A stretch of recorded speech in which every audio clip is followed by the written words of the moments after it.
1 मेपासून परवानाधारक रिक्षा व टॅक्सी चालकांसाठी मराठी भाषा अनिवार्य.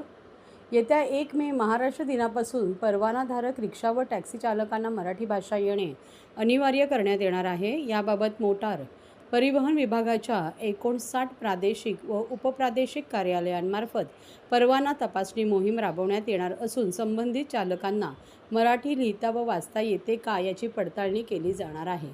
मराठी भाषेचे ज्ञान नसलेल्या चालकांचे परवाने रद्द करण्यात येतील असा इशारा परिवहन मंत्री प्रताप सरनाईक यांनी दिला आहे.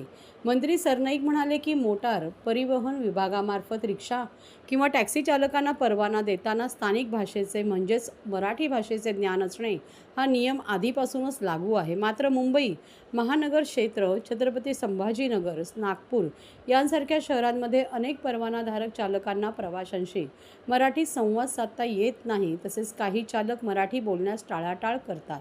अशा तक्रारी मोठ्या प्रमाणात प्राप्त झाल्या आहेत. ते पुढे म्हणाले की ज्या प्रदेशात आपण राहतो त्या प्रदेशाची भाषा व्यवसायासाठी शिकणे हे प्रत्येकाचे कर्तव्य आहे. आपल्या मातृभाषेचा अभिमान असणे जितके आवश्यक आहे तितकेच इतर राज्यात व्यवसाय करताना त्या राज्याच्या भाषेचा आदर करणेही महत्त्वाचे आहे. म्हणूनच 1 मेपासून सर्व परवानाधारक रिक्षा व टॅक्सी चालकांना मराठी भाषा लिहिता व वाचता येणे बंधनकारक राहील. नियमांचे पालन न करणाऱ्या चालकांचे परवाने रद्द करण्यात येतील. तसेच नियमांकडे दुर्लक्ष करून चुकीच्या पद्धतीने परवाने देणाऱ्या परिवहन अधिकाऱ्यांवरही कठोर कारवाई करण्यात येईल असे मंत्री सरनाईक यांनी स्पष्ट केले.